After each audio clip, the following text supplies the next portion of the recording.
इस वीडियो में बात करेंगे हम लोग सीजीएल 2022 के डॉक्यूमेंट वेरिफिकेशन से रिलेटेड। आपका ऑप्शन फॉर्म भर दिया गया है, जल्दी ही आपका रिज़ल्ट देखने को मिलेगा कि कौन सा पोस्ट आपको एलोकेट हुआ होगा और उसके बाद आपका डिपार्टमेंट डीवी स्टार्ट करेगी, डिपार्टमेंटल डीवी होगा। इस बार नया जो चीज़ हो रहा है कि इस बार एसएससी डीवी नहीं कराएगी, आपका डिपार्टमेंट करेगा। तो कौन कौन से डॉक्यूमेंट्स लगेंगे उस पर हम बात करेंगे। डॉक्यूमेंट्स में जितने भी इश्यूज़ हैं हर एक डॉक्यूमेंट्स को मैं कवर करूँगा। और कास्ट सर्टिफिकेट को लेकर काफ़ी मैसेज आ रहे हैं, जो लोग इनरोल थे कॉलिंग वाले में उनके पर्सनल मैसेज खासकर पड़े हुए हैं कि सर एक बार को ईडब्ल्यूएस का एक बार क्लियर कर दीजिए, ओबीसी कंफर्म कर दीजिए, एससी एसटी का, तो वो हम कवर करेंगे। और कुछ जनरल क्वेरी जो आपकी रहती है उस पर भी हम बात करेंगे। देखो होता क्या है कि टाइम आपके पास बहुत कम बचेगा जब नोटिस आएगा तो, और कुछ इश्यूज़ ऐसे रहते हैं जिसके लिए टाइम चाहिए आपको, तो इसको ध्यान से देख के रखिएगा, शेयर कर दीजिएगा सभी तक के लिए ताकि चीज़ें सब तक सही टाइम पर पहुंच पाए। डॉक्यूमेंट्स लगेंगे जो ये मैंने लिखा हुआ है, ये आपको गोल्डन बुक में भी मिला होगा और इसके इश्यूज़ में आपको सेपरेट अभी कवर करता हूँ।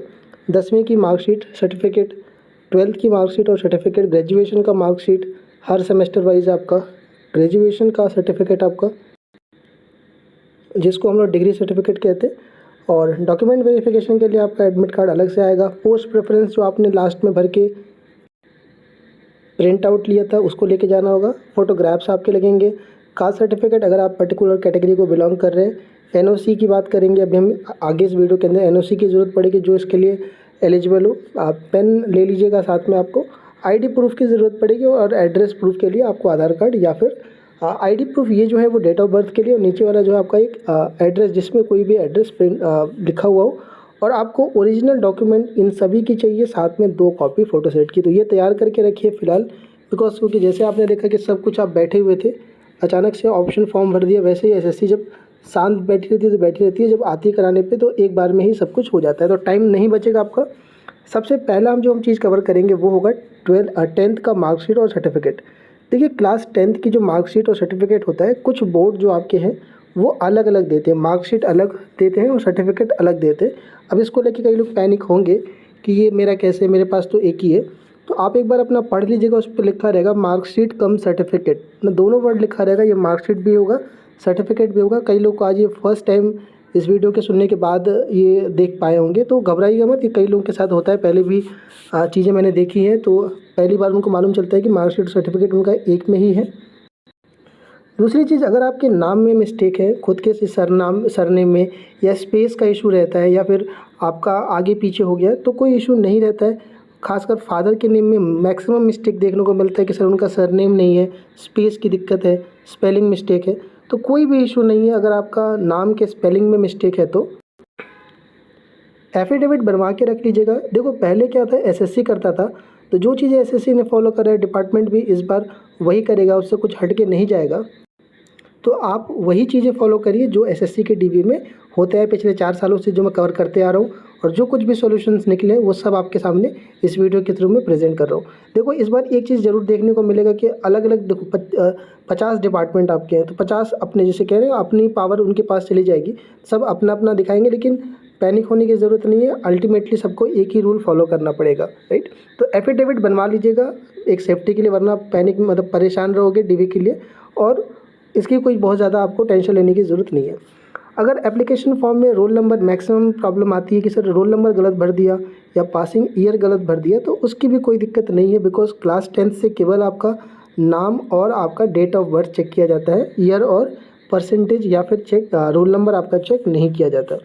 कई लोग का ये रहता है कि सर मेरे पास बोर्ड की डुप्लीकेट कॉपी है, कई बार ये भी आता है कि सर मेरी खो गई, लॉस हो गई, या फिर डिजी लॉकर का हमारे पास है, तो वो दोनों ही वैलिड होता है। डुप्लीकेट कॉपी अगर मुहर लगी हुई है बोर्ड की तो, और डिजी लॉकर भी वैलिड है।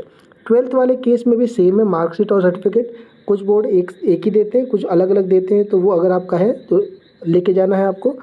अगर 12th नहीं किया आपने, डिप्लोमा पॉलीटेक्निक कर रखा है, तो 12th की जगह पर वो वैलिड होता है आपका।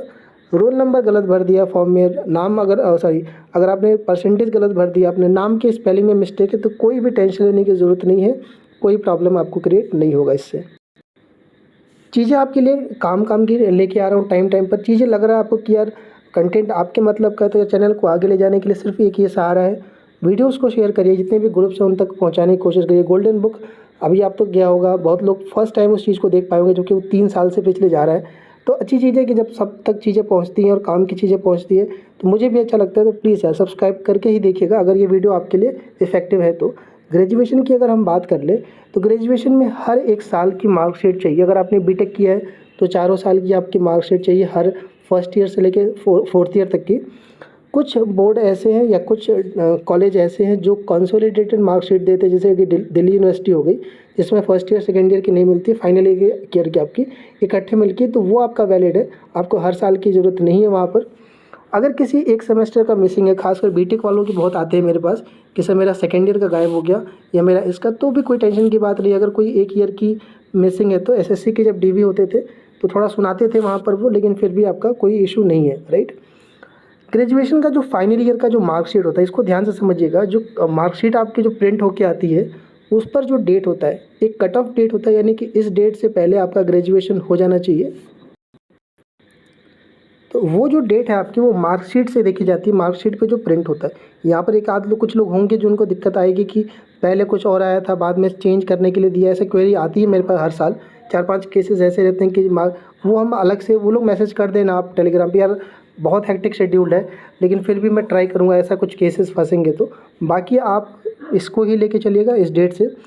और अगर आपने एप्लीकेशन फॉर्म में परसेंटेज है, ये परसेंटेज और रोल नंबर गलत भर दिया है। परसेंटेज वाला खासकर ग्रेजुएशन में ही मिस्टेक करते हैं, तो अगर रोल नंबर भी गलत हो तो कोई टेंशन की बात नहीं है, सिर्फ ग्रेजुएशन यहाँ पर क्वालिफाइंग नेचर का होता है, तो आपको परेशान होने की ज़रूरत नहीं है।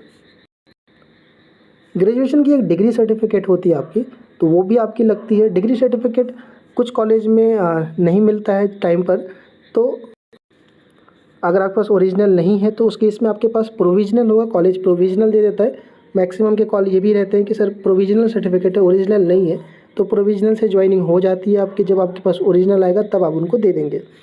जो इस पर डेट होता है, डिग्री सर्टिफिकेट पर डेट होता है, वो आपके फाइनल ईयर की जो मार्कशीट डेट है उससे 2 साल 3 कुछ जगह पर और साल बाद भी आती है, तो वो डेट नहीं देखी जाती है डिग्री वाली, मार्कशीट वाली डेट देखी जाती है। तो उसको लेकर परेशान न होइएगा। इसमें भी अगर नाम वाम में अगर मिस्टेक है स्पेलिंग्स वगैरह में तो कोई दिक्कत नहीं। बेसिकली जो स्पेलिंग वगैरह नाम का जो चेकिंग होती है वो आपके 10th वाले से ही होती है, लेकिन फिर भी अगर इंडिविजुअल चेक कर रहा है आपका तो भी अगर कुछ मिस्टेक्स आती है तो कोई प्रॉब्लम नहीं है। ज़्यादातर आपके स्पेस में या फिर सरनेम में प्रॉब्लम आती है।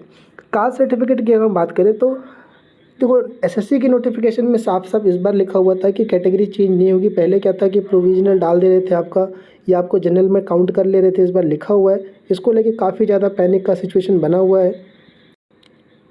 जो रिजर्व कैटेगरी के कैंडिडेट है, तो तीनों कवर कर रहा हूँ, ईडब्ल्यूएस, ओबीसी और एससी एसटी। सबसे पहले ईडब्ल्यूएस को देख लेते हैं। तो ईडब्ल्यूएस में जो अभी जो मैसेज बहुत ज़्यादा आ रहा है वो ये आ रहा है कि जो मेरी सर्टिफिकेट की डेट है ना, वो कट ऑफ डेट के बाद की बनी हुई है। बहुत से स्टेट में अभी इशू चल रहा है सर्टिफिकेट बनने में लेकर के, कई लोगों ने फॉर्म भरा था, लेट बन के आ रहा है। तो देखिए अभी मैं आपको बता दूं कि रिसेंट सीजीएल 2020 का ज्वाइनिंग हुआ है।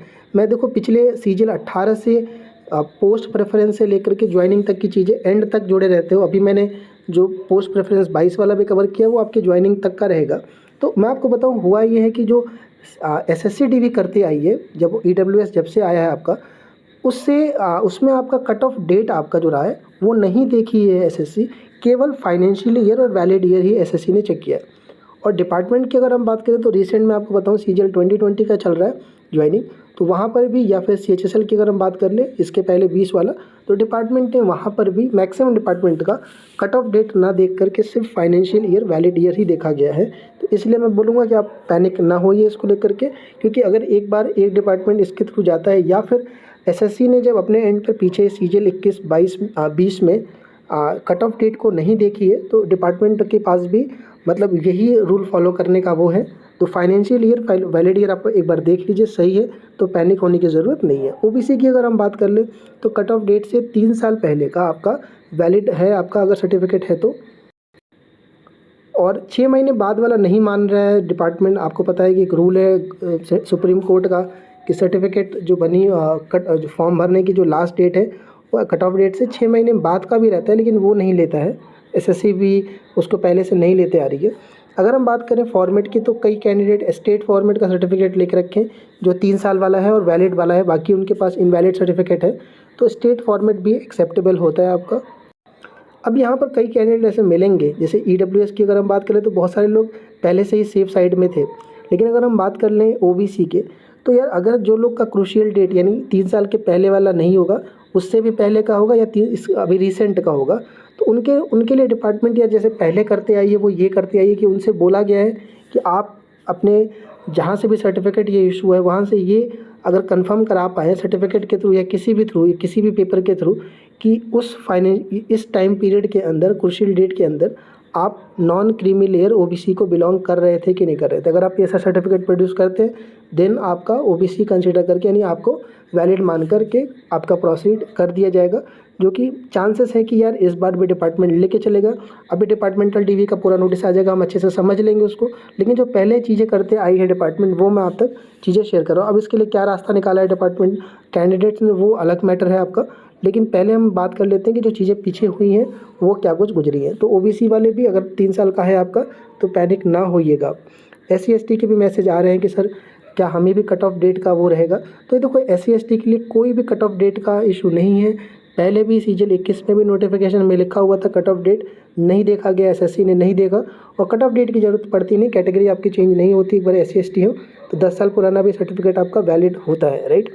और बात कर लेते हैं फॉर्मेट की, तो स्टेट फॉर्मेट में मैक्सिमम कैंडिडेट के सुनने को आते हैं कोलकाता, झारखंड, बात करें हम इधर यूपी की तो बिहार की, तो इनके स्टेट सर्टिफिकेट है, स्टेट सर्टिफिकेट आपका वैलिड होता है। और अगर आपका देखो नहीं है, मैं आपको रिक्वेस्ट ये करूँगा कि अगर आपके पास टाइम है तो आप सेंट्रल गवर्नमेंट का एक फॉर्मेट निकाल लीजिएगा, गूगल पे टाइप भी कर दोगे आप SC ST central government format, तो वो आपको निकल जाएगा, या फिर SSC की नोटिफिकेशन में दिया रहता है उसको भर के खुद से, और जो पुराना सर्टिफिकेट है उसके आधार पे उस पर स्टैंप लगवा सकते हो, चाहे SDM से, चाहे तहसीलदार से, या जहाँ से आपका भी सर्टिफिकेट इशू होता है, ताकि क्या है कि आप पैनिक सिचुएशन में नहीं रहोगे, बाकी आपके जो पुराने सर्टिफिकेट है उससे आपकी ज्वाइनिंग हो जाएगी।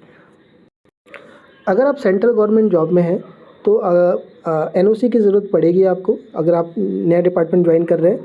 अगर फॉर्म भरते वक्त आपने अगर एज रिलैक्सेशन ले रखी है, जो सेंट्रल गवर्नमेंट एम्प्लॉय को मिलती है एज में छूट 3 साल की, तो उस समय जब आप DV कराने जाएंगे अभी रिसेंट में, तो आपको सख्त ज़रूरत पड़ेगी, उसके बिना आपका DV नहीं होगा। लेकिन अगर आपने एज में छूट नहीं ली है और डिपार्टमेंट आपको NSP नहीं दे रखा है तो भी आपका DV हो जाएगा, लेकिन जब आप ज्वाइन करेंगे उस डिपार्टमेंट को तब आपको ला के NOC देना पड़ेगा। कुछ डिपार्टमेंट हैं जो NOC देने में इशू करते हैं, लेकिन आप परेशान ना होइएगा, आपका डॉक्यूमेंट वेरिफिकेशन हो जाएगा। NOC के लिए आप बाद में कर सकते हो। कुछ सवाल देख लेते हैं। सबसे पहला चीज़ कि क्या एप्लीकेशन फॉर्म जो हमने SSC का भरा था उसकी ज़रूरत पड़ेगी, तो एप्लीकेशन फॉर्म की ज़रूरत नहीं पड़ेगी आपको, एप्लीकेशन फॉर्म वहाँ पर नहीं लगता आपका। क्या पुलिस वेरिफिकेशन और मेडिकल भी साथ ही होता है? अभी डिपार्टमेंटल DV होगा, केवल आपके कागज़ चेक किए जाएंगे, उसके बाद आपको अटेस्टेशन फॉर्म आता है जिसमें कैरेक्टर और मेडिकल होगा, तो अभी केवल आपका डिपार्टमेंटल DV होगा। क्या ओरिजिनल डॉक्यूमेंट जमा करा ली जाएंगे? एक सवाल हो सकता है आपके दिमाग में बहुत ज़्यादा हो। देखिए डिपार्टमेंट की अगर हम बात करें SSC की, तो मैक्सिमम डिपार्टमेंट आपका DV करा के आपका ओरिजिनल डॉक्यूमेंट दे देते हैं। एक आध डिपार्टमेंट आपके रख लेते हैं, जैसे डिपार्टमेंट ऑफ पोस्ट हो गया, राइट, वो आपके कुछ जोन में रख लिए जाते हैं, सभी जोन का नहीं रख लिए जाते। तो आप अभी देख लीजिएगा, रिसेंट में आपके कोई एग्ज़ाम्स लगे हुए हैं या आपको नीड है तो आप समझ करके उसी के रिकॉर्डिंग आप फैसला लीजिएगा, वरना मैक्सिमम डिपार्टमेंट आपका DV करके ओरिजिनल आपको लौटा देते हैं।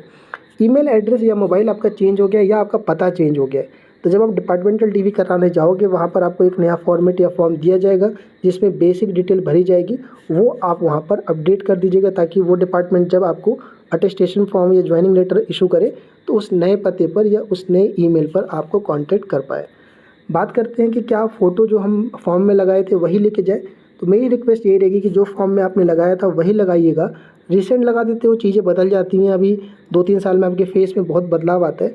डिपार्टमेंट में जान रहे हो कि चीज़ें गवर्नमेंट वाले किस दिमाग से काम कर रहे होते, क्या उनकी रहती है, तो कई बार थोड़ा सा मिसमैच में आपको हल्का सा परेशानी का देखने को मिल सकता है, तो आप इसको सेम ही रहने दीजिएगा।